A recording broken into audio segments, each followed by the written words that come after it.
आपण पाहत असताना खरं तर भाजप विरुद्ध म्हणता येणार नाही, पण आपण ही अनगरकर राजन पाटील विरुद्ध ही लढाई आहे। हा राजन पाटील विरुद्ध अनगरकरांविरुद्ध ही मोहोळ तालुक्यातील सर्वसामान्य जनता या ठिकाणी पेटून उठलेली आहे।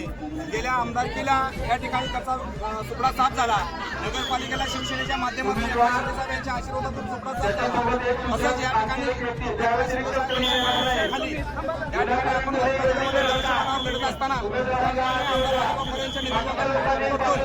परंतु येणाऱ्या काळामध्ये या ठिकाणी मोहोळ तालुक्यातून या राजन पाटलाचा आणि अनगरकरांचा सुपडा साफ केल्याशिवाय माझी मायबाप सर्वसामान्य शेतकरी त्या ठिकाणी स्वस्त बसणार नाही।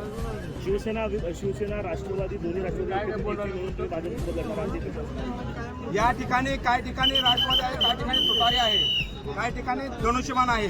या ठिकाणी ज्या ज्या पक्षांनी आमचं त्या ठिकाणी राजाभाऊ खरे यांच्या आमदार राजाभाऊ खरे यांच्या नेतृत्वाखाली ही निवडणूक आम्ही लढतोय।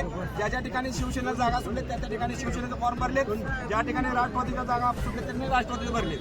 त्यामुळे त्या ठिकाणी कुठेही दुमत नाही, आम्ही सर्वजण एकत्र असणार आहे। तुतारी, घड्याळ आणि धनुष्यबाण असे आम्ही या ठिकाणी एकत्र असू। परंतु ही एकत्र होत असताना या ठिकाणी भाजप म्हणून नाही तर अनगरकर म्हणून या ठिकाणी आम्ही सगळे एकत्र आहे। आणि अनगरकरांनी जेव्हा या ठिकाणी सर्वसामान्य जनतेवर अन्याय केलेला आतापर्यंत तो कुठेतरी थांबला पाहिजे, तो कुठेतरी रोखला पाहिजे। त्या दृष्टिकोनातून या ठिकाणी आम्ही सर्वजण एकत्र येऊन या ठिकाणी सर्वसामान्य जनता घेऊन या ठिकाणी अनगरकरांचा राजन पाटलाचा सुपडा साफ केल्याशिवाय आम्ही स्वतः